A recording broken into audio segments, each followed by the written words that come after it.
कहानी की शुरुआत में हमें 2035 दिखाया जाता है। दुनिया इतनी एडवांस हो गई है कि अब इंसानों में मशीन की तरह शक्ति आ चुकी है, क्योंकि ये कंपनी जिसका नाम है बायोना, जो बायोनिक प्रोस्थेसिस बनाती है, जिसे अगर किसी इंसान में जिनका हाथ या पैर नहीं है उनमें अगर ये लगा दिया जाए तो वो इनका इस्तेमाल कर सकते हैं।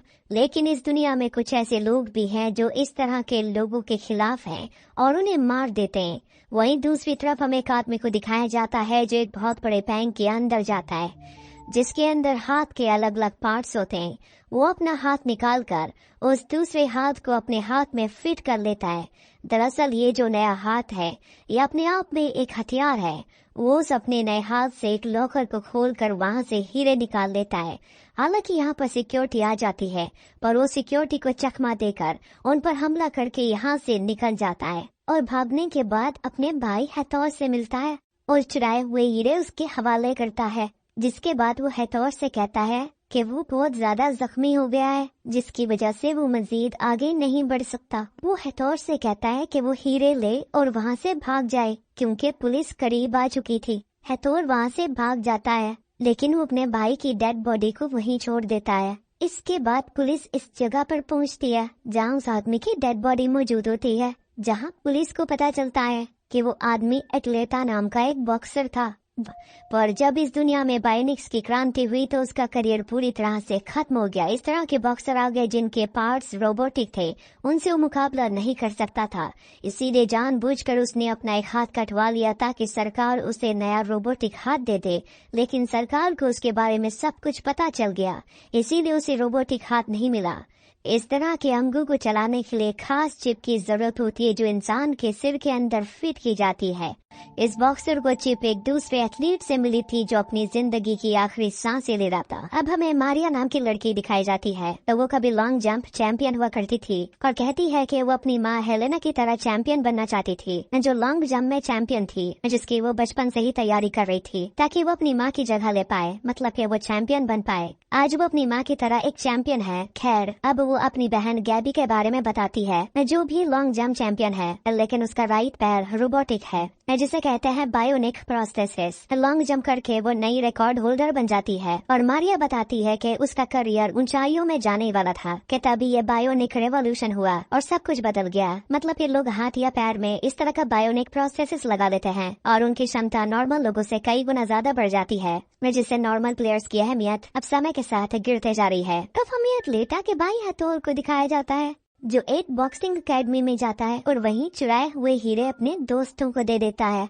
इसके बाद एक लड़का एथोर के पास आता है जिसका नाम गुस्तावो होता है। वो एथोर से इसके गैंग में शामिल होने की बात करता है, जिस पर एथोर इससे सवाल करता है कि वो इनके गैंग में क्यों शामिल होना चाहता है। जवाब में गुस्तावो एथोर से कहता है कि वो मौजूदा हालात से तंग आ गया है और हालात को बदलना चाहता है। इसके बाद गुस्तावो हीरों को परखता है और एथोर को इनकी क्वालिटी के बारे में बताता है और कहता है कि हमें इन हीरों के $500,000 मिल जाएंगे, लेकिन जो लोग इनकी इस काम में मदद कर रहे थे उनको $1 मिलियन चाहिए था। लेकिन एथोर को इस बात की भी फिक्र नहीं थी, क्योंकि वो खुद से बायोनिक हाथ और पाँव बना सकता था, जैसा इसने अपने भाई एटलेटा के लिए बनाए थे। लेकिन इस बार वो इसे अलग तरीके से बनाना चाहता था, जिसको बनाने के बाद शायद इसको किसी और सहारे की जरूरत नहीं थी। गुस्तावो इसको कहता है कि वो किसी को जानता है जो इस काम में इसकी मदद कर सकती है। इसके बाद वो दोनों एक लड़की से मिलने के लिए चले जाते हैं जो गुस्तावो की बहन होती है और इसका नाम मारिया होता है। मारिया अपने परिवार के बारे में बताने लगती है, कहती है कि वो और उसकी बहन गैबी हमेशा से एक दूसरे से कंपटीशन किया करते थे। दूसरी तरफ उसका भाई था अंकल हार्ड, मतलब के गस, जो अपना ज्यादातर टाइम फोन पर बिताता था। तभी उनकी माँ अचानक उन्हें छोड़कर चली गई, जो उनके लिए बहुत बड़ा सदमा था। जैसे जैसे वक्त बीता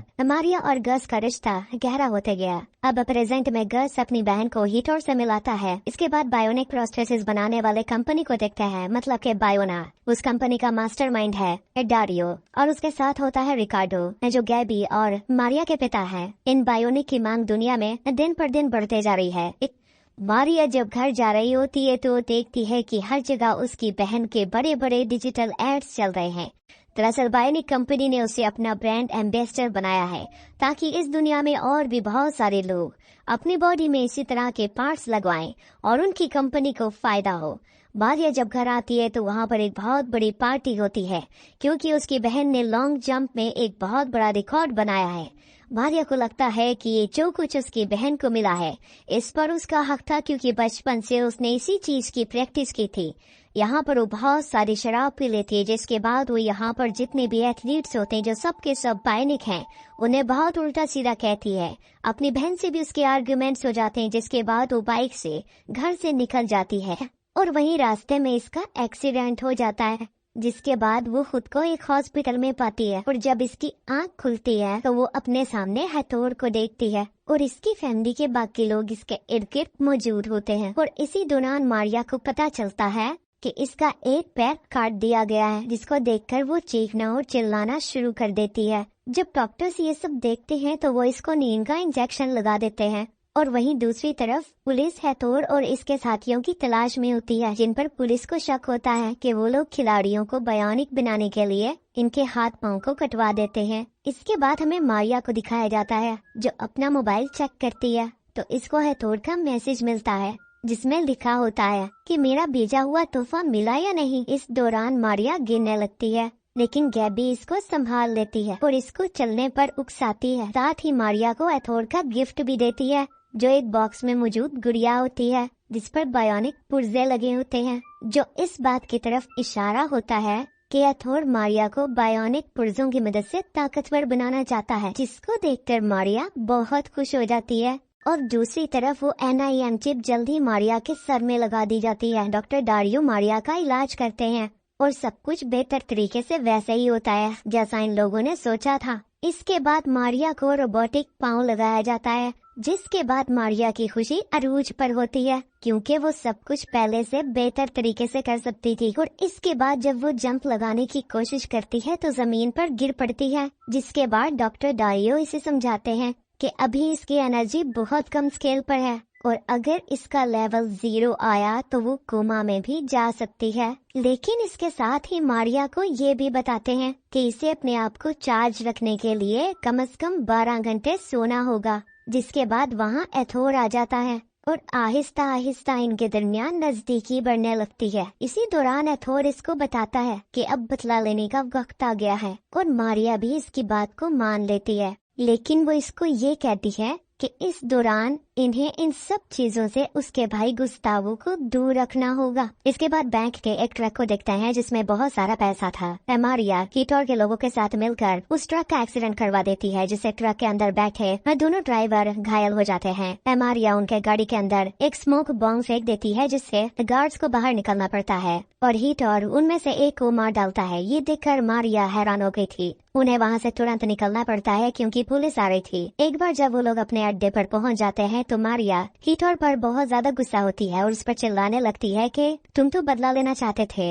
लेकिन ये बहुत गलत रास्ता है। हीटर कहता है कि ये करना पड़ेगा क्योंकि उन्होंने तुम्हारा चेहरा देख लिया। कुछ जीतने के लिए कुछ खोना तो पड़ता ही है और ये तुमसे अच्छा कौन समझ सकता है। वो अपने भाई को वहाँ पर देखती है और हीटर पर फिर से चिल्लाने लगती है कि मैंने कहा था मेरे भाई को इन सब से दूर रखो, मगर गस कहता है कि मैं यहाँ अपनी मर्जी से आया हूँ। हीटर बताता है कि ये सब प्लान तुम्हारे भाई ने ही बनाया था। उन्होंने ट्रक से ढेर सारे पैसे चुराए हैं जिसे वो हैकर्स को देंगे और हैकर्स उन्हें बदले में ये बताएंगे कि बायोनिक कंपनी निम इम्प्लांट्स की अगली डिलीवरी कहाँ लेकर जाने वाले हैं। इसके बाद वो लोग हमला करेंगे। 10 एथलीट बायोनिक बनने वाले हैं जो पहले बिल्कुल मारिया की तरह हुआ करते थे। मारिया अपने भाई को लेकर वहाँ से जाने लगती है, लेकिन उसका भाई कहने लगता है कि ये तो बस जंग की शुरुआत है, वो यहीं रुकना चाहता है। अब अपनी बहन से कहता है यहाँ से चले जाए। हमें मारिया को दिखाया जाता, उसके पिता उसके पास आते हैं और कहते हैं कि तुम्हारा सिलेक्शन हो चुका है, यानी कि अब वो भी ओलंपिक्स में पार्टिसिपेट करेगी। इसके बाद वो प्रैक्टिस करना शुरू कर देती है। उसकी बहन भी उसके साथ प्रैक्टिस करती है, लेकिन मारिया बचपन से बहुत अच्छी एथलीट थी, इसीलिए बहुत अच्छा परफॉर्म कर रही होती है। डिटेक्टिव उसके पास आता है और कहता है कि मुझे शक है कि तुमने अपने पैर को जानबूझकर कटवाया है ताकि तुम बायोनिक बन जाओ, तुम्हें रोबोटिक पैर मिल जाए और तुम इस दुनिया की सबसे अच्छी एथलीट बन जाओ। ये सुनकर उसके पिता बहुत गुस्सा हो जाते हैं। कहते हैं कि तुम हमारे परिवार के ऊपर इस तरह का आरोप नहीं लगा सकते। डिटेक्टिव बताता है कि जिस रात को मारिया का एक्सीडेंट हुआ था, किसी ने एक्सीडेंट होने से 5 मिनट पहले हॉस्पिटल कॉल करके बताया था कि यहाँ पर एक एक्सीडेंट हुआ है। इसका मतलब ये है कि जानबूझकर इस एक्सीडेंट को करवाया गया है। लेकिन इस वक्त उसके पास सारे सबूत नहीं होते, इसीलिए डिटेक्टिव वहां से चला जाता है। पर मारिया की बहन को उस पर शक हो जाता है, इसीलिए डिटेक्टिव ने जो रिकॉर्डिंग उन्हें दी होती है जिसने हॉस्पिटल कॉल किया था, वो उस रिकॉर्डिंग को सुनती है जिसमें पीछे उसकी मॉम का फेवरेट म्यूजिक चल रहा होता है। वो समझ जाती है कि ये काम मारिया का था, इसीलिए उसे मारिया पर बहुत गुस्सा आता है क्योंकि उसने अपनी बहन को हराने के लिए, वर्ल्ड चैंपियन बनने के लिए अपना पैर कटवाया। और अब कंपटीशन का दिन आता है जहां पर मारिया की बहन उससे बहुत गुस्से में होती है। वो एक बहुत ही अच्छी जंप लगाती है जो आज तक की सबसे लॉन्ग जंप है, पर जब मारिया की टर्न आती है तो वो उससे भी लॉन्ग जंप लगाती है और अपनी बहन से आगे निकल जाती है, जो देखकर उसकी बहन को बहुत गुस्सा आता है। दरअसल अब उसकी जो चिप का टेम्परेचर है वो डाउन हो रहा है क्योंकि वो डिप्रेस भी है, और अगर चिप का टेम्परेचर 0 हो गया तो उसके दिमाग में जो चिप है वो फट जाएगी। मारियो को ज्यूरी मेंबर्स को पता चल जाता है कि चिप का टेम्परेचर कम हो चुका है, इसीलिए उसे जंप करने से मना किया जाता है, पर वो कहती है कि मैं टेम्परेचर को कंट्रोल कर लूंगी, और अब वो जंप करती है और वो चिप के टेम्परेचर को कंट्रोल नहीं कर पाती। टेम्परेचर 0 हो जाता और चिप उसके दिमाग में फट जाती है। उसकी किस्मत अच्छी होती है कि उसकी जान बच गई, लेकिन अब उसे दूसरी चिप नहीं लगाई जा सकती क्योंकि एक एथलीट को, एक बाइनिक को जिंदगी में एक ही चिप दी जाती है जो कि उसके बॉडी पार्ट के बारकोड के साथ मैच करती है। मारिया अपनी बहन की हालत को देखकर बहुत ज्यादा परेशान होती है, उसके दिल में गिल्ट होता है, इसीलिए बहुत ज्यादा प्रैक्टिस करना शुरू कर देती है। वहाँ पर उसका भाई आता और कहता है कि तुम्हें अपने आप को शांत करना होगा, शायद यही हमारी किस्मत में था। वो उसे पानी पीने के लिए देता है जिसके बाद वो बेहोश हो जाती है, और यहाँ पर हिटोर और उसके आदमी उसकी बहन को किडनैप करके अपने साथ ले जाते हैं और वो मारिया से कहते हैं कि तुम्हें हमारा साथ देना होगा। कल शहर में 10 चिप्स आने वाली हैं जिन्हें हमें हासिल करना होगा। दरअसल हिटोर खुद भी अपने भाई की तरह एक बॉक्सर हुआ करता था, लेकिन निम्स के आने के बाद इस तरह के एथलीट्स की मार्केट में दुनिया में कोई वैल्यू नहीं बची, इन सब का करियर खत्म हो गया। इसीलिए हिटोर बहुत सारे ऐसे लोगों के साथ मिलकर काम करता है जो सब के सब एक वक्त में एथलीट थे।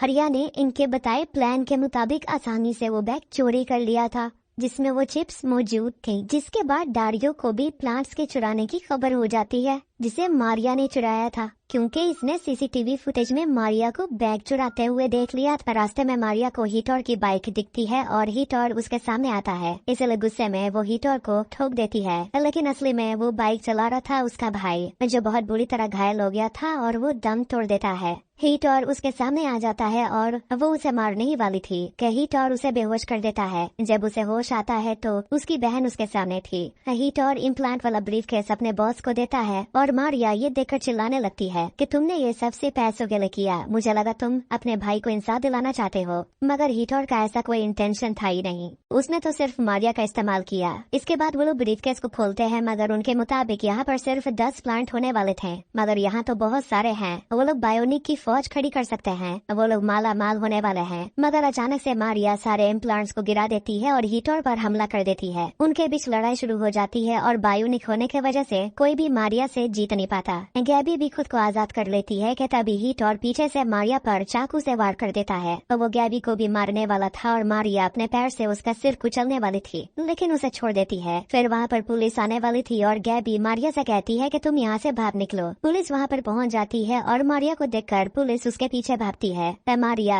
वायर वाले फेंस में फंस जाती है और ऑफिसर उसे कहते हैं कि हम तुम्हारी मदद कर सकते हैं, मगर मारिया अपना पैर खोलकर नीचे गिर जाती है। उसकी हालत भी बहुत खराब थी, लेकिन इससे पहले पुलिस वहाँ पर पहुँचती गैबी अपनी बहन को लेकर वहाँ से भाग निकलती है। गस को देखते हैं जो डारियो के निगरानी में था। कहानी चली जाती है 6 महीने के बाद और दोनों बहनें अभी भी फरार है, लेकिन पुलिस ने इस केस को बंद कर दिया क्योंकि उन्हें चुराए गए इम्प्लांट्स मिल गए थे और हिटोर के गैंग का भी पर्दाफाश हो गया। अब शहर से दूर हम दोनों बहनों को देखते हैं जो अपनी माँ के नाम से एक जिम खोलते हैं, जहाँ